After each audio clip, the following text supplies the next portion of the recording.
தவிக தலைவர் விஜய் செப்டம்பர் 13ஆம் தேதி திருச்சியில் தனது சுற்றுப்பயணத்தை தொடங்க உள்ளதாக தகவல் வெளியாக இருக்கிறது.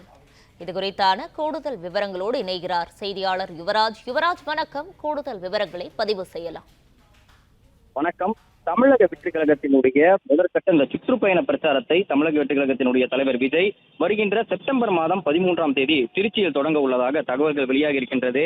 செப்டம்பர் 13ஆம் தேதி தொடங்கிய இந்த பிரச்சாரத்தை டிசம்பர் 23ஆம் தேதி அன்று முடிக்க வைப்பதாகவும் அந்த தமிழக வெற்றி கழகம் சார்பில் திட்டமிடப்பட்டிருக்கிறது. கிட்டத்தட்ட 102 நாட்கள் இந்த தமிழக வெற்றி கழகத்தினுடைய இந்த சுற்றுப்பயண பிரச்சாரத்தை தமிழக வெற்றி கழகத்தினுடைய தலைவர் விஜய் மேற்கொள்வதற்காக கட்சியினுடைய சார்பில் திட்டமானது தீட்டப்பட்டிருக்கின்றது. அதே போன்று திருச்சியில் தொடங்கிய இந்த பிரச்சாரத்தை மதுரையில் முடிப்பதற்காகவும் அந்த தமிழக வெற்றி கழகத்தினுடைய சார்பில் திட்டமிடப்பட்டிருக்கின்றது.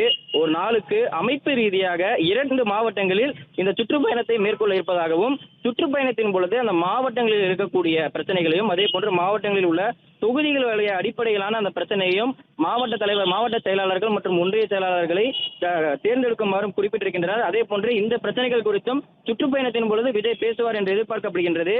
கிட்டத்தட்ட செப்டம்பர் 13ஆம் தேதி தொடங்கிய இந்த பிரச்சாரத்தை டிசம்பர் மாதம் 23ஆம் தேதி 102 நாட்கள் இந்த பிரச்சாரத்தை மேற்கொள்வதற்காக தமிழக வெற்றி கழகம் சார்பில் திட்டமிடப்பட்டிருக்கின்றது. தமிழக வெற்றி கழகத்தினுடைய 2வது மாநில மாநாடு நடைபெற்ற மதுரையில் இந்த பிரச்சாரத்தை முடிப்பதற்காகவும் தமிழக வெற்றி கழகம் சார்பில் இந்த திட்டமானது தீட்டப்பட்டிருக்கின்றது. திருச்சியில், அதாவது இந்த தமிழ்நாட்டில் இருக்கக்கூடிய பல்வேறு மாவட்டங்களில் இந்த சுற்றுப்பயணத்தை நடத்துவதற்காக தமிழக வெற்றி கழகம் சார்பில் இந்த மாவட்டங்களானது தேர்ந்தெடுக்கப்பட்டிருந்தது. அந்த வகையில் ஒவ்வொரு மாவட்டங்களாக, அதாவது தமிழக வெற்றி கழகம் சார்பில் பல நிகழ்ச்சிகள் கோயம்புத்தூர் உள்ளிட்ட அந்த மண்டலம் வாரியாக பூத் கமிட்டி மாநாடு கோயம்புத்தூரிலும், அதே போன்று மதுரை மற்றும் ஒன்றிணைந்த மாவட்டங்களுக்கான அந்த மாநாடு மதுரையிலும் நடைபெற்றது. இதன் அடிப்படையாக திருச்சியில் எந்த ஒரு நிகழ்வும் இதுவரை தமிழக வெற்றி கழகம் சார்பில் நடைபெறவில்லை என்ற ஒரு காரணத்தினால் திருச்சியிலிருந்து திருச்சி திருப்பம் கொடுக்க என்ற ஒரு அடிப்படையில் இந்த சுற்றுப்பயணத்தை திருச்சியிலிருந்து தொடங்குவதற்காக தமிழக வெற்றி கழகம் சார்பில் திட்டமானது தீட்டப்பட்டிருக்கின்றது. தகவல்களுக்கு நன்றி யுவராஜ்.